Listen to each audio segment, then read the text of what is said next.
Hello friends, आज हम लोग मोस्ट इम्पॉर्टेंट क्वेश्चन स्टार्ट करने वाले हैं जो आपके एग्जाम के पॉइंट ऑफ व्यू से बहुत महत्वपूर्ण है। और ये बहुविकल्पीय प्रश्न से आपके कम से कम एग्जाम में होने वाले एग्जाम जो है आज के एग्जाम में क्वेश्चन। हेलो फ्रेंड्स, हम लोग मोस्ट इम्पॉर्टेंट क्वेश्चन स्टार्ट करने वाले हैं। ये बहुविकल्पीय प्रश्न आज के होने वाले मैथ्स के एग्जाम में यूपी बोर्ड का जो क्लास 10 की मैथ होने वाली है, अधिकांश क्वेश्चन यहीं से देखने को मिलने वाले हैं। ठीक है, चलिए स्टार्ट करते हैं। किसी परिमेय संख्या के समतुल्य परिमेय संख्या पूछी जाती है तो उसकी संख्या होती है अपरिमित होती है, अपरिभाषित होती है। एक शून्य परिमेय संख्या एक अपरिमेय संख्या का भागफल होता है, वो होता है हमारा अपरिमेय संख्या होता है। n स्क्वायर माइनस 1 8 से विभाज्य होती है यदि n क्या है, एक विषम संख्या है। एक क्या है फ्रेंड्स, विषम संख्या है। अगला है दी गई संख्याओं में आभाज्य संख्या बताइए। दी गई संख्याओं में आभाज्य संख्या क्या है, 2। 156 का आभाज्य गुणनखंड क्या होगा, 2 का स्क्वायर इंटू 3 गुणे 13। 144 के अभाज्य गुणनखंडों की संख्या कितनी होगी फ्रेंड्स, योग पूछा घातों का 6 होगा। सभाज्य कौन सा है, जिसका मासा 1 होगा, 18, 25 है। निम्नलिखित में से कौन सा सभाज्य संख्या है जिसका मासा 1 होगा, 18, 25। 18, 25। ये सवाल सारे आपके एग्जाम के पॉइंट ऑफ व्यू से बहुत इंपॉर्टेंट है और इसी में से अधिकांश क्वेश्चन आपको देखने को मिलने वाले हैं। तो फ्रेंड्स, बहुत इंपॉर्टेंट वीडियो है। अगला क्वेश्चन कह रहा है कि नहीं तो धनात्मक गुणांकों ए और बी के लिए होता है a इंटू बी, यानी पहली संख्या गुणे दूसरी संख्या बराबर लासा गुणे मासा। अगला सवाल है, कह रहा है कि यदि 65 और 117 के HCF को 65 m माइनस 117 के रूप में लिखा जाता है तो m का मान हमेशा याद रखना। इस सवाल कैसे किया जाता है, ये अति लघुत्तरी में भी आता है। 65 और 117 का क्या निकाल लेंगे, मासा निकाल लेंगे। मासा होता है हमारा कितना, 13। अब 13 बराबर कर देंगे, 117 जाकर उस तब क्या हो जाएगा, ऐड हो जाएगा। क्या हो जाएगा फ्रेंड्स, ऐड हो जाएगा। जैसे ही ऐड होगा, मासा हमारा 13 आया था, 117 और 13 ऐड हो गए हमारा, तो कितना हो जाएगा, 130 हो जाएगा। 130 को 65 से भाग करेंगे तो कितना आ जाएगा, 2 आ जाएगा। समझ बात आ गई। तो हमारा कौन सा ऑप्शन हो जाएगा, 2।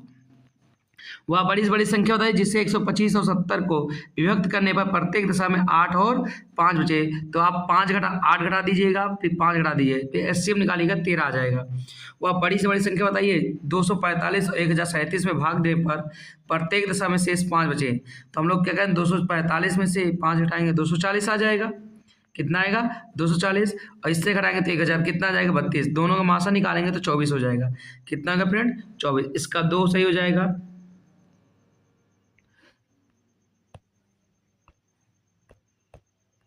इस सवाल का 2 सही हो जाएगा, इसका 13 सही हो जाएगा, इसका 24 सही हो जाएगा।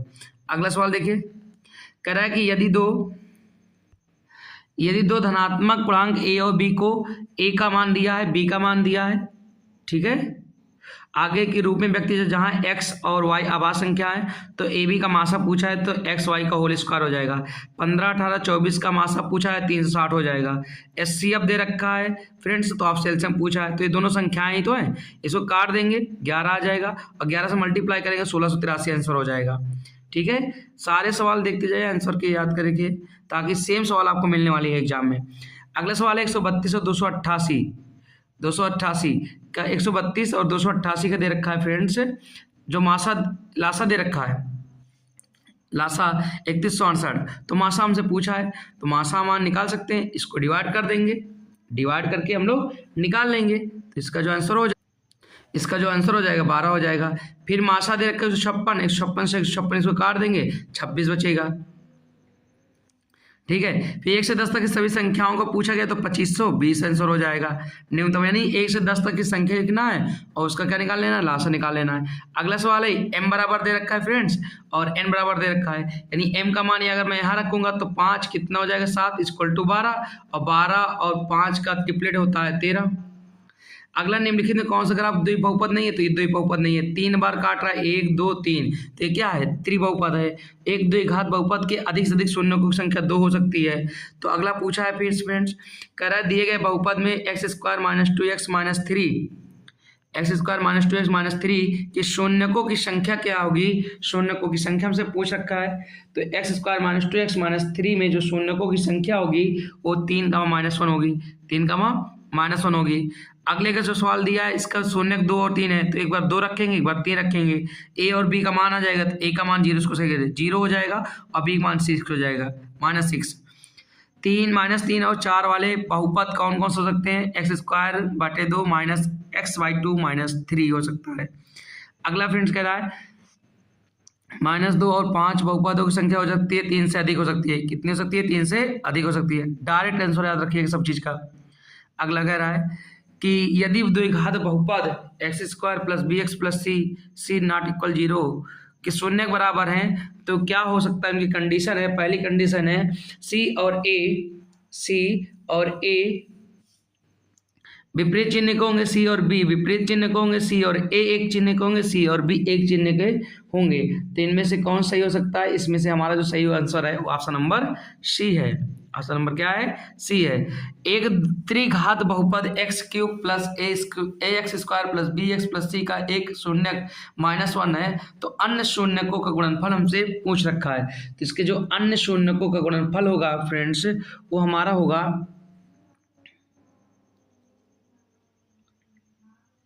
जो हमारा इसके अन्य शून्य को गुणनफल होगा वो होगा b - a+1 यानी option number A.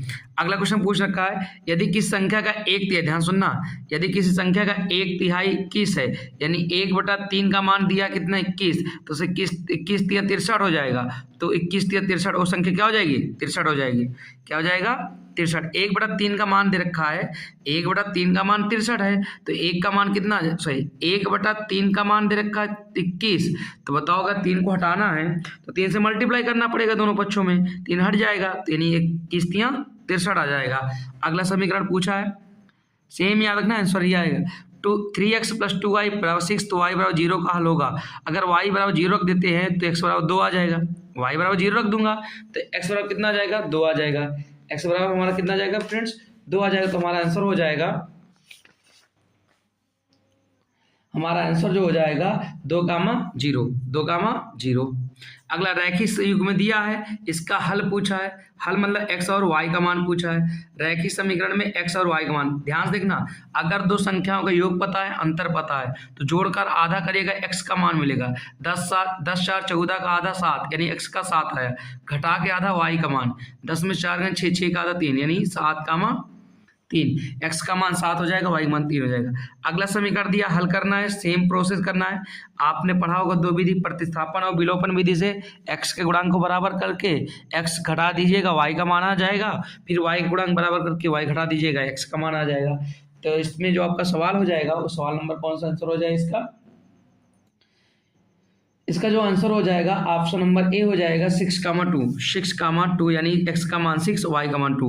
x y दिया सेम, अंतर दिया, योग दिया, जोड़कर आधा 2 2 4 का आधा 2 और घटा के आधा 0 यानी x का मान 2 y का मान 0 आ जाएगा। ठीक है, अगला सवाल देखते हैं। सवाल नंबर 30 है, एक अद्वितीय हल दिया है फ्रेंड्स और पूछा है कि x = 2 y = -3 और समीकरण का एक है युग्म। तो हमें एक समीकरण बताना जहाँ x का मान 2 हो, y का मान -3 हो, तो वो समीकरण बताना है। समीकरण को हल करने से पता चलेगा। इसका ऑप्शन नंबर बी हो जाएगा। ऑप्शन नंबर कौन सा हो जाएगा? बी हो जाएगा। x = 2 y = क्या दिया? -3 दिया है।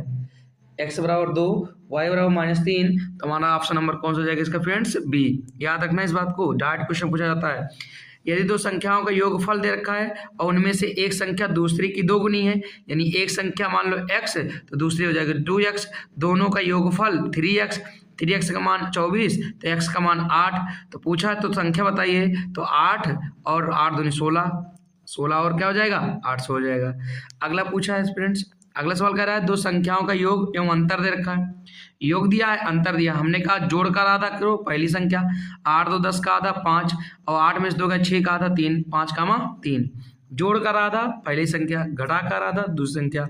आगे सवाल देखिए, अगला सवाल कह रहा है फ्रेंड्स कि यदि 1/x² - 2 = 1/7 तो x का मान निकालना है। तो फ्रेंड्स अब उल्टा कर लेंगे तो ये आपका आ जाएगा x = +-3 कितना आ जाएगा? इसको हल कर सकते हो कि 1/x को उल्टा कर लो पूरा, x² - 2 बराबर कितना आ गया? 7 तो x² बराबर कितना आ जाएगा? 9 तो x बराबर आ जाएगा +-3। x बराबर कितना आ गया? +-3। सेम प्रोसेस अगला सवाल के लिए हो सकता है। क्या हो सकता है? अगले सवाल के लिए सेम उल्टा कर लेंगे, x² - 5 + 5 = 9 तो x² बराबर कितना आ गया? 4 तो x बराबर आ जाएगा +-2 तो +-3 अगले के लिए हो जाएगा और प्लस माइनस 2। एक्स स्क्वायर बराबर माइनस 4 बराबर एक्स स्क्वायर माइनस 4 बराबर 0 है, तो एक्स स्क्वायर बराबर 4 आ जाएगा। एक्स का मान क्या आ जाएगा? Plus minus 2। सेम प्रोसेस समीकरण को हल ही करना है फ्रेंड्स। समीकरण क्या करना है? हल करना है। और सारे समीकरण सवाल आपके एग्जाम में ऐसे हूबहू आते हैं। तो अगला सवाल है 3/x माइनस 2x बराबर 2y(x) को हल करेंगे तो इसका आंसर आ जाएगा प्लस माइनस 1/2। क्या आ जाएगा? Plus minus 1/2।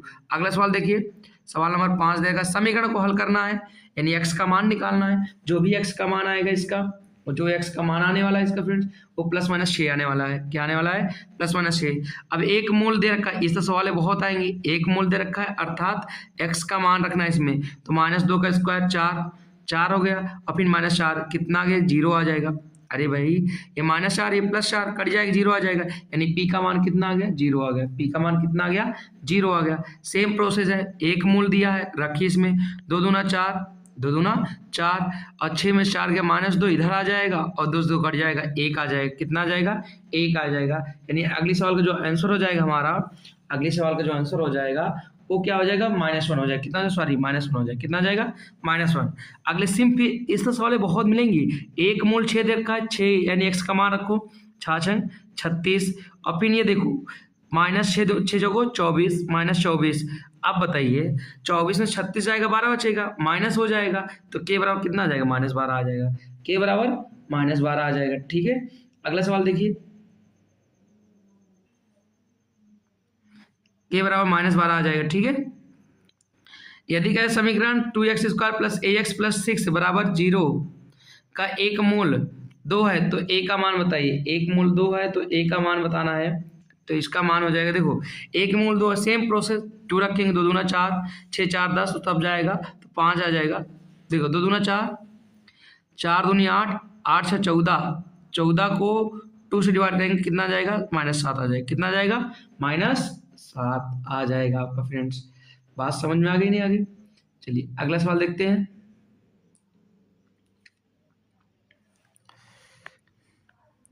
अगला सवाल क्या कह रहा है कि यदि दो घात समीकरण mx² 0 या -2 है तो सेम एक चीज है, आपको क्या करना है? एक बार 2 रखना है, एक बार -2 रखना है, तो m का मान आपका निकल कर सवाल में आ जाएगा। तो m का मान जो आएगा हमारा फ्रेंड्स, वो हमारा x का मान जो m का मान हो जाएगा वो -2 हो जाएगा। क्या हो जाएगा? -2। अगला के मूल है, तो मूल बताना है, इस समीकरण को हल करके x का मान निकालना है। x के मान 2 आएंगे, 2 घात समीकरण है, तो -2 का मान कितना हो जाएगा? 5। -2 का मान 5, यानी ऑप्शन नंबर बी, -2 का मान 5। अगला सवाल इसको भी हल कर लेंगे, तो इसको जब हल करेंगे तो इसका जो आंसर आ जाएगा फ्रेंड्स, वो आंसर हो जाएगा 2x, यानी x -1 का होल स्क्वायर है, तो x बराबर +-1, यानी x बराबर कितना आ जाएगा? +-, अगर मैं इसको लिखूं x -1 का whole square equal to x बराबर कितना आ जाएगा? 1 आ जाएगा। x बराबर 1, अगर मैं 1 रख दूंगा तो काम बन जाएगा, यानी x का मान कितने आ जाएंगे? 1 हो जाएगा।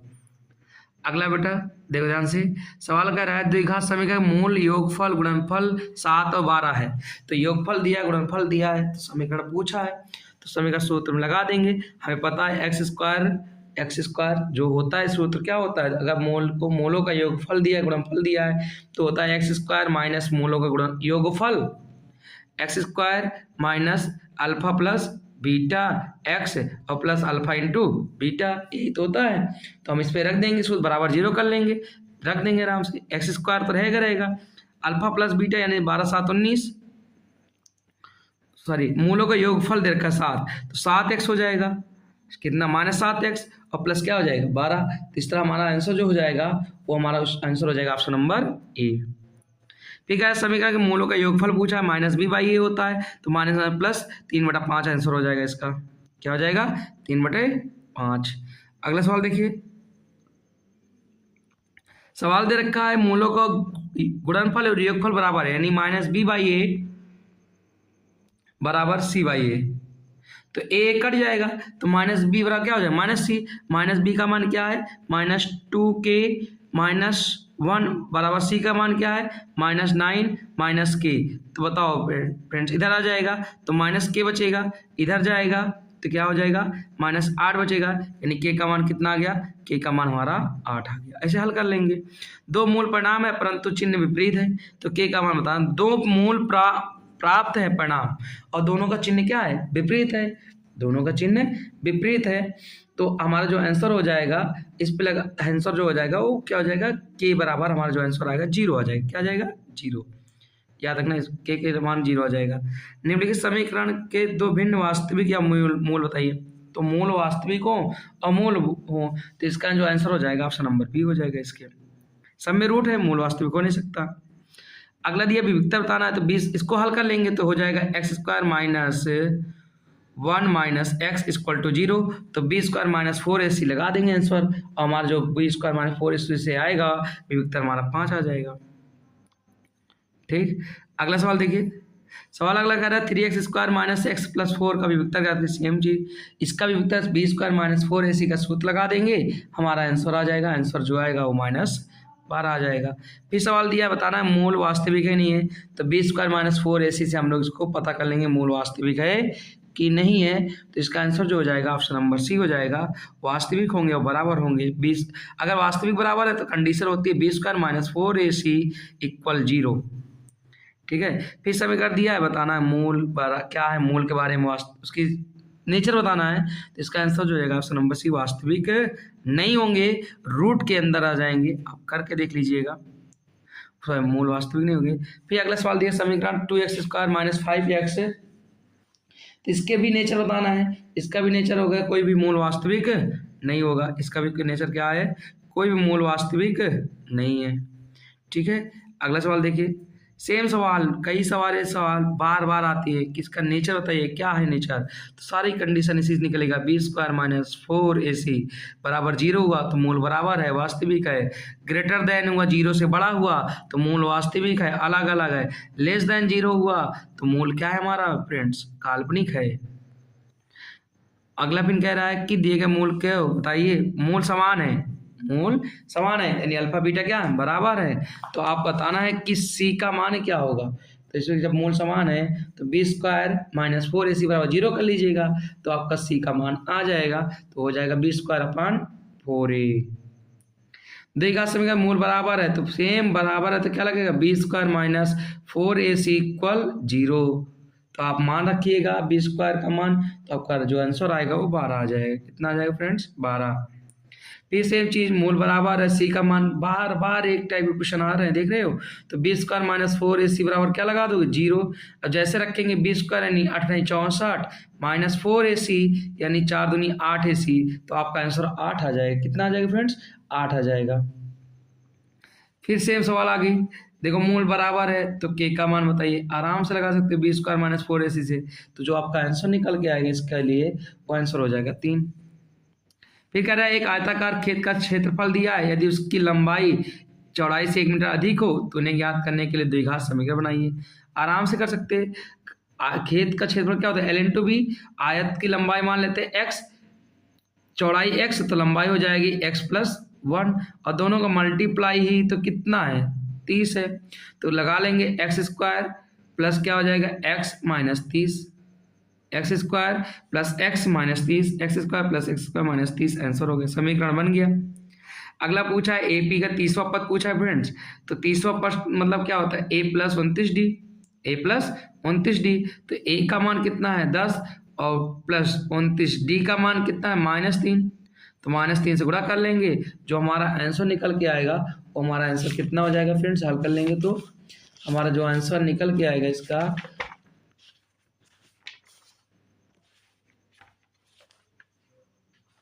इसका जो हमारा आंसर निकल गएगा -77 आ जाएगा। कितना आ जाएगा फ्रेंड्स, -77 आ जाएगा।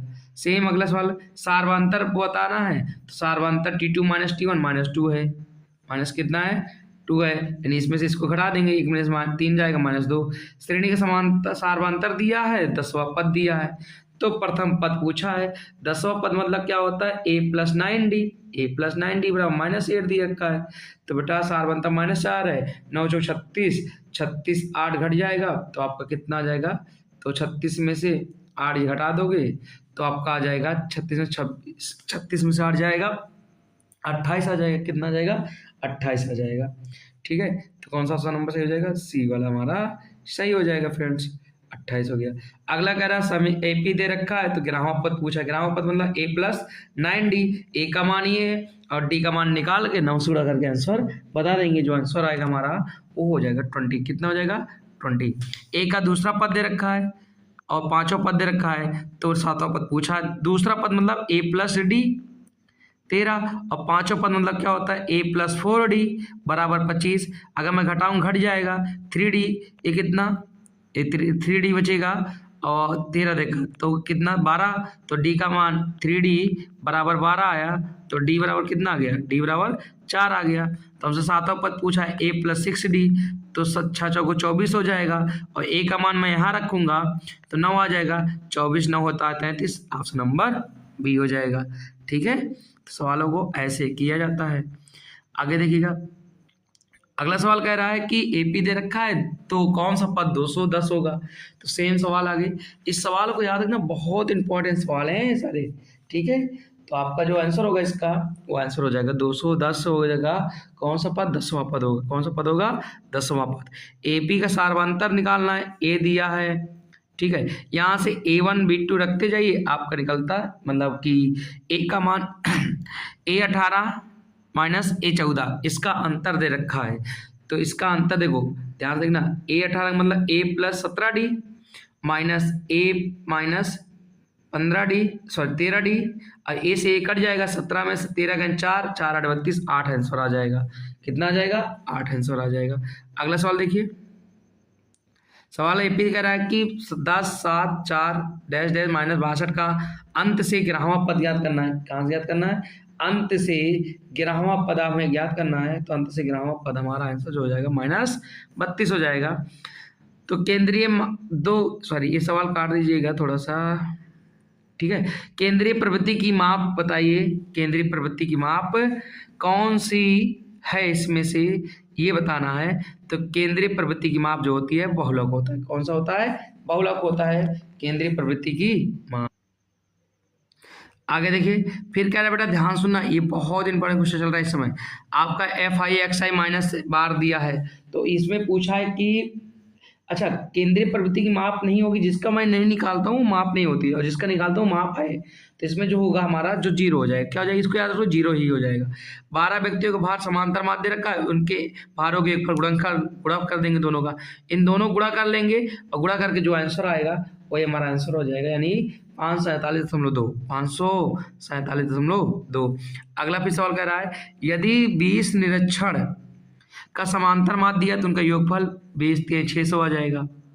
60 होता है 1 से 9 तक की संख्याओं का। तो बेटा 9 में जोड़ लेंगे 9 9 1 10 9 1 10 10 9 90 45 45 को हम भाग कर देंगे 9 से तो कितना आ जाएगा? 5 आ जाएगा। कितना आ जाएगा? 5 आ जाएगा। इसकी ट्रिक क्या है? पहला और अंतिम जोड़कर आधा कर दो आंसर आ जाता है। 1 से धन तक सम, तो पहला इसका सम क्या हो जाएगा? 2 1 क्या इतना 10 10 2 12 12 का आधा 6। हमेशा रखो जैसे सवाल कह रहा है 1 से 9 तक तो 1 और 9 को जोड़ लो आधा कर दो 5 आंसर आ गया। 1 से 10 तक का सम कहा है तो 1 तो सम नहीं है, इसके आगे वाला सम क्या है? 2 और 10 सम है तो 10 2 12 12 का आधा क्या हो जाएगा? 6 हो जाएगा। अगला सवाल देखिए 1 से 15 तक किस सम का है? तो 1 तो है नहीं, 2 और 15 भी नहीं है तो 15 के आगे नहीं जा सकते, पीछे जा सकते हैं। 14 और 14 तो 16 16 का आधा कितना होता है? 6। हमेशा याद रखो जो कहा जाए उसका आधा कर दीजिए, आपका आंसर आ जाएगा। यदि कह रहा है कि प्रत्येक प्रेक्षण का माध्य x है तो प्रत्येक को बढ़ा दे, जितना बढ़ाया गया उतना माध्य बढ़ेगा, यानी x बार में a बढ़ जाएगा। अगर घटता होता तो x बार में a घट जाता, गुणा होता x बार में a गुणा होता, भाग होता तो जितना बढ़ेगा उतना ही माध्य में बढ़ेगा। यदि दिया है 7 13 20 17 तथा 3x का समांतर माध्य 18 है तो x का मान बताइए। सबसे पहले हम गुणा कर लेते हैं 1 2 3 4 5 18 पंचे 90 हो गया।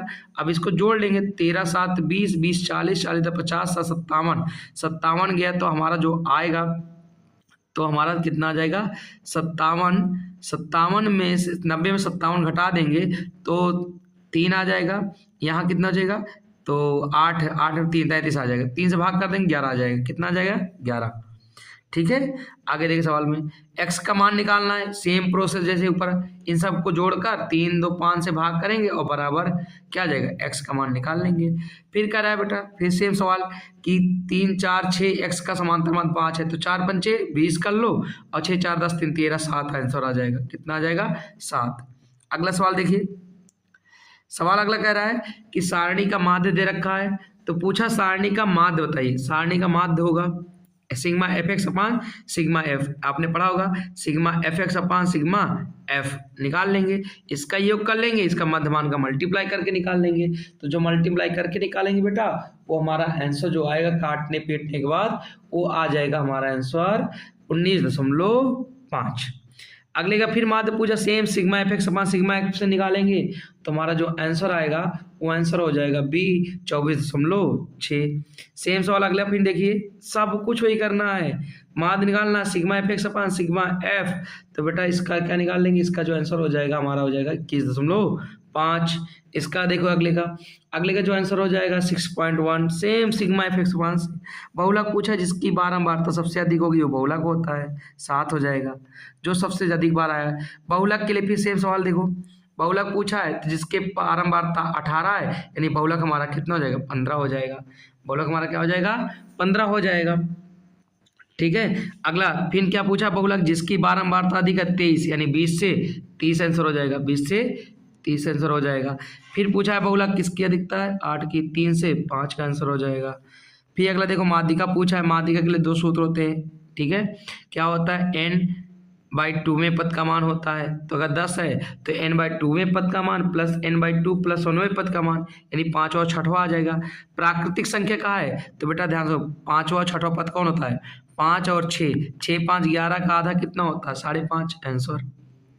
माध्यिका पूछा आरोही क्रम में दर्शा के भाग कर दें, 2 3 3 6 2 8 है, तो चौथा पद आपका 5वां पद आंसर हो जाएगा। जोड़ कर क्या कर देंगे, आधा कर देंगे, आपका आंसर आ जाएगा। ठीक है, तो इसका आंसर जो हो जाएगा हमारा कितना हो जाएगा, आप बताइए जल्दी से, इसको जोड़ कर भाग कर लीजिएगा। सेम अगली माध्यिका के लिए पूछा गया सवाल में, तो जो सवाल का आंसर हो जाएगा तो 2 3 2 12, इन जीरो का आंसर जो हो जाएगा बी ऑप्शन हो जाएगा, यानी 6 हो जाएगा। कितना हो जाएगा, 6 हो जाएगा। अगले का जो आंसर हो जाएगा 8 हो जाएगा। ठीक है, फिर अगले के दिया है कि आरोही क्रम लिखे गए, 3 की माध्यिका 12 है, तो x का मान निकालिए। सेम आराम से देखो 3 2 5, तो 1 कट जाएगा, बीच में आ जाएगा, तो आप इसको हल कर लीजिएगा। हल करेंगे तो x का मान कितना आ जाएगा, 11 आ जाएगा। कितना आ जाएगा, 11। अब ध्यान सुनिए अगला सवाल, माध्यक पूछा है, माध्यक सारणी का माध्यक पूछा है, माध्यक मतलब उसका वर्ग पूछा है, तो माध्यक मतलब कैसे निकालेंगे, संचयी बारंबारता निकाल लें। संचयी बारंबारता मतलब इसको जोड़ लेंगे, 7 पर ध्यान सुनना, 7 5 12 12 16 28 2 30 10 40 2 42 42 है, 42 का आधा क्या होता है, 21। 21 किसके अंतर्गत आएगा, देखो ये 7 था, ये 12 हो जाएगा, 12 ये 28 हो जाएगा, इसी का अंतर यानी 20 और 30, 20 और 30। संचयी बारंबारता देखेंगे किस किस में आ रहा है, ये 4 रहेगा, ये 9 रहेगा, 13 9 आपका हो जाएगा, 13 9 हो जाएगा 22, 22 20 42, 42 8 50, 50 का आधा 25, 25 किसके अंतर्गत आएगा, 25 हमारा जो अंतर्गत आएगा वो हमारा 25 आएगा, किसके अंतर्गत 25 आएगा, 30 और 40 के अंतर्गत, इसके अंतर्गत आएगा, नहीं 30 और 40 कहाँ पर है, ये option number B, option number B हो जाएगा। ठीक है, अब देखो ये सूत्र ही होता है, 3 गुणे माध्यिका होता है ना, बहुलक बराबर 3 गुणे माध्यिका माइनस 2 गुणे माध्य, ये सूत्र याद कर लो। अब इसी सूत्र पर आधारित आपके सारे सवाल हैं, सवाल नंबर 64, सवाल नंबर 65, सवाल नंबर 66, देख लो, बहुलक बराबर 3 गुणे माध्यिका माइनस 2 गुणे माध्य पर ही सारे सवाल आएंगे बेटा, तो आपको बस ढूंढना है और सवाल को लगाना है। ठीक है, चलिए आगे सवाल देखते हैं।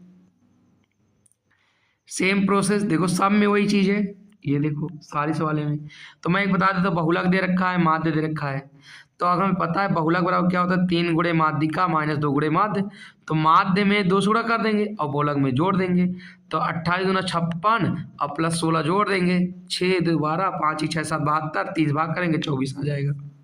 तो आपको बहुलक बराबर 3 गुणे माध्यिका माइनस 2 गुणे माध्य से जितनी सवालें हैं वो सारे सवाल देख लीजिए, सारे के सारे सवालें आपको दिख रहे हैं और एग्जाम में ऐसे सवालें आई हैं। अब थोड़ा प्रायिकता वाले सवाल देख लेते हैं। यदि कोई घटना घटित नहीं हो सकती उसकी प्रायिकता, जब कोई घटना ही घटित नहीं होगी उसकी प्रायिकता 0 होती है। क्या होती है? प्रायिकता 0 होती है। यदि कोई घटना निश्चित हो तो उसकी प्रायिकता क्या होती है? यदि कौन सी प्रायिकता घटना नहीं हो सकती? ये 15/100 का नहीं हो सकता। 15/100 का आंसर नहीं हो सकता। एक सिक्के को एक बार उछालने के बाद शेष आने की प्रायिकता 1/2। किसी प्रयोग की सभी प्रारंभिक संख्याओं की घटना का योग होता है 1 होता है। तो यदि किसी घटना प्रायिकता p है तो पूरा घटना नहीं हो सकती। तो बेटा उसकी जो पूरा घटना नहीं हो सकती वो है p-1 नहीं, 1 से कम होगा तो नहीं हो सकती, वो क्या होगा? p-1 होगा। ठीक है, सॉरी इसमें ये नहीं होगा, इसमें ये नहीं पूछा। पूरा घटना होगी ना, तो पूरा घटना मतलब एक उसका पूरा 1 से घटना चाहिए, तो 1 - p होगा। ठीक है। यदि अच्छी प्रकार फेंटी गई 52 पत्तों की गड्डी में से एक इक्का आने की, तो बेटा 4 इक्के होते, 4/52 मतलब 1/13, 1/13। अगला देखो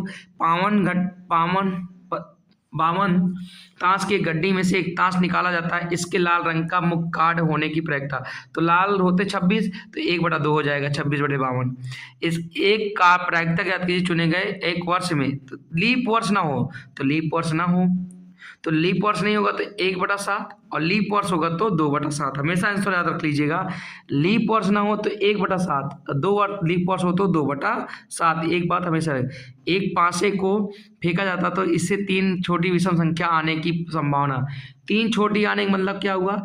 1 और 2, यानी 1 और 2 होगा तो 2/6 का मतलब 1/3 आंसर हो जाएगा। एक थैले में 3 लाल हैं, एक थैले में 3 लाल हैं और 2 नीली हैं, तो एक थैले से गेंद निकाली जाती है नीली होने की प्रायिकता, तो 2/5, 2/5। अगला सवाल देखिए, सवाल अगला कह रहा है 400 अंडों में से दिया है प्रायिकता, तो 1 से घटा दीजिए। ये क्या प्राप्त होने की प्रायिकता इतनी है, खराब होने की, तो खराब अंडों की संख्या कितनी है? तो ये 400 अंडे थे, तो इसका 35 से भाग कर दीजिए तब भी आंसर आ जाएगा, जैसी इच्छा हो।